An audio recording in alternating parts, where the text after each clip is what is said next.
Some niggas scared to make that move, we can't relate to that. I roll the dice, shit, if I lose, I'm gon' be shaking back. Cause lessons learned within the loss just elevate the fact that trial and error. Welcome back, everybody. Your boy David. Another great panel, pre-panel interview for the model panel at the men's brunch. Sitting here with Mr. Germaine Gaspard. Yes, sir. South Dallas native out here making impact in the world. He's an author, serial entrepreneur, works in the special operations field. He's a man that's doing a lot and making impact. Germaine, welcome. Hey, bro, thank you for having me, man. Thank you for having me. What's going on, Black man? Thank you. Man, so Germaine, just kicking it off, I know we just got you to introduce yourself to us. Can you please give everybody in the audience a quick introduction to you?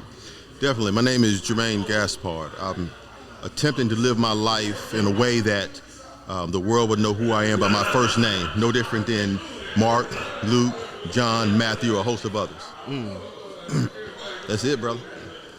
That's powerful. That's powerful. So, Germaine, I guess I want to ask you, where did it all start for you, right? You're a black man from South Dallas. You grew up in a community that may not have necessarily shown someone that looks like you doing the things you're doing now. Definitely. What was the start for you? Wow. So when I delivered my TED Talk about 3 years ago, I entitled it Pain, Power, Success. So my life changed the moment I decided to be the author of my own story. Right? Decided that I was willing to walk away from anything that required me to be smaller than the vision God had. He had already given to me. So that was my platform. When I accepted that and understood that I was important to humanity and to myself, I moved different. I became something different. That's deep right there. Cause like I think like us as black men for all intents and purposes, like we don't value ourselves in that way. We don't think of ourselves as someone that's important to the world.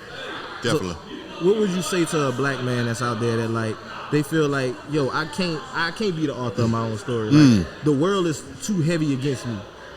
Well, first I would speak to all men, right? And when we talk about origins, we can go into all that, but I would speak to all men. And I would say, I know how big your God is by what you believe and what your faith would allow you to believe in, right? So you can't say you serve this omnipresent, omnipotent God and say that I can't, because truly your actions are your worship. You know what I mean? And we all get to a point where we get sick and tired of being sick and tired, and we decide we want something different and something to be different. One of the precipices I had was going through divorce and going in that space like, man, how did I get here? And in that moment deciding, I'm going to imagine the man that I would want to be, and then I'm going to start being that person.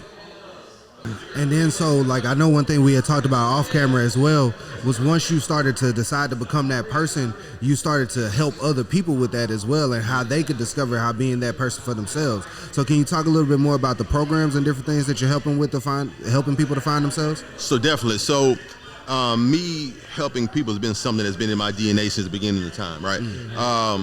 I started out as a lifeguard at the Pleasant Oaks Recreation Center in Pleasant Grove, Texas, right? In the Greedy Grove, 30 years ago, right? I went from there to Everglade Park to the YMCA across the street from John B. Hood Middle School to Park Southwide. So that was the beginning of it, right? At 14 years old, being willing to save lives, being willing to put myself in harm's way, and more importantly, being willing to train myself to prepare to do that. You know what I mean? And in retrospect, I look back to even being younger than that, being willing to fight on the block for the people that I consider that were my brothers, right? Because I was needing and I was desiring a brotherhood. I was an intimacy, a love that I didn't necessarily have, so I recreated it. You know what I mean?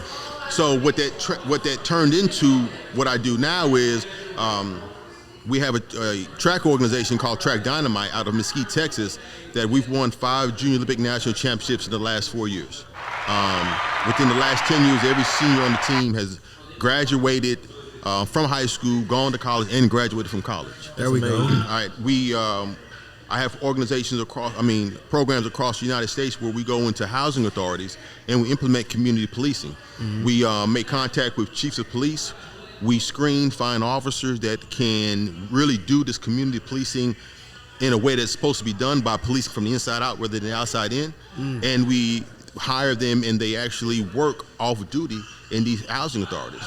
And when I say work off duty, they'll come in at 4 or 5 o'clock and they do things like helping the elderly take groceries in, throwing footballs with youth that are actually outside playing, becoming a part of the community, right? Instead of just policing the community. Right. So, and what we know is 98% of every community wants to live in a safe space. Right. So if there's a 2% barrier that's preventing that, once I feel safe with you, and once you tell me with your actions that you will love me, because love is an action word, then I can trust you to help police and keep that space safe. Those are some of the programs that we're doing now. Hey, Germaine, that's super powerful and impactful. I do see that everybody just kind of ran out for the panel on us.